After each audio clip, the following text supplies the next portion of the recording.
Bonjour tout le monde, dans cette vidéo, nous allons voir comment les politiques de formation et de flexibilité permettent de lutter contre le chômage structurel. Je vous rappelle que le chômage structurel, c'est un chômage qui résulte d'une inadaptation entre la structure des offres de travail qui proviennent des ménages et des demandes de travail qui proviennent des entreprises. Autrement dit, c'est la part du chômage qui varie indépendamment de la conjoncture.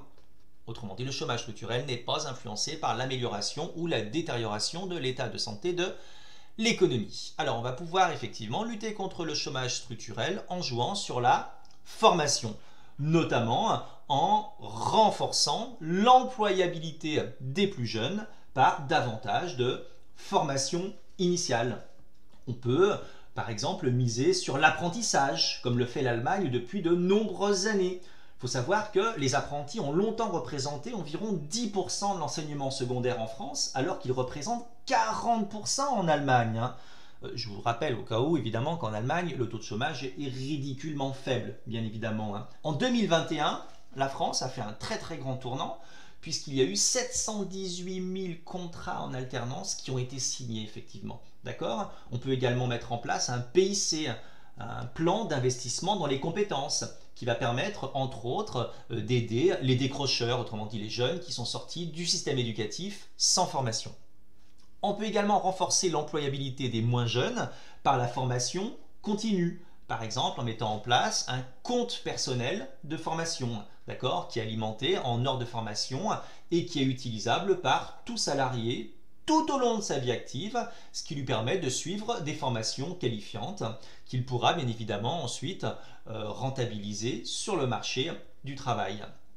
On peut également mettre l'accent sur la formation professionnelle et l'accompagnement des chômeurs. Par exemple, en mettant en place un pacte de solidarité et de responsabilité. En fait, en contrepartie d'aides versées aux entreprises, que ce soit sous forme de réduction du coût du travail, de simplification administrative ou autre, les entreprises vont s'engager à créer des emplois, alors prioritairement évidemment à destination des jeunes et des seniors. D'accord ?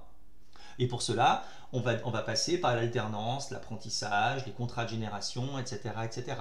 Les chômeurs, par exemple, bénéficient également du PIC, d'accord, du plan d'investissement dans les compétences. D'un autre côté, pour essayer de diminuer le chômage structurel, on va pouvoir également jouer sur ce que l'on appelle la flexibilité. D'accord ? La flexibilité du travail correspond à la capacité d'une entreprise à s'adapter aux fluctuations de l'activité économique. En d'autres termes, une diminution de la demande de biens doit se traduire normalement par une baisse de la production, bien évidemment, et du salaire réel. Okay ? Donc le système productif doit être davantage flexible, afin de pouvoir mettre davantage en adéquation, bien évidemment, la quantité de travail offerte et demandée.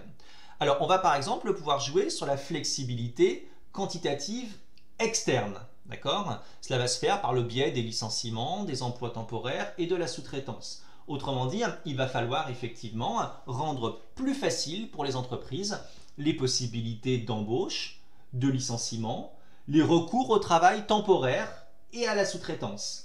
En simplifiant, en fluidifiant en fait le fonctionnement du marché du travail, donc cela va permettre aux entreprises de plus facilement embaucher, licencier, mais surtout ça va permettre de faire fortement diminuer le chômage structurel et le chômage de longue durée, parce que ça va favoriser les appariements entre l'offre et la demande de travail.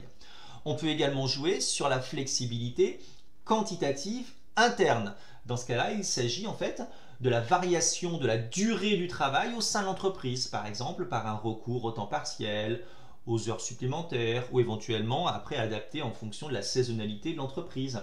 Le but, c'est véritablement effectivement d'inciter les entreprises à pouvoir moduler le temps de travail à l'intérieur d'elles-mêmes afin de mieux répondre tout simplement aux fluctuations de l'activité. Donc les entreprises seront plus souples en fait, elles pourront mieux faire face à la demande.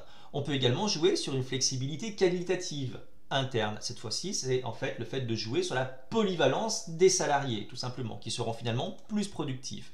Et enfin, on peut jouer sur la flexibilité salariale. Il s'agit de moduler les salaires à la hausse et à la baisse en fonction des résultats de l'entreprise, en fonction de l'état de santé global de l'économie.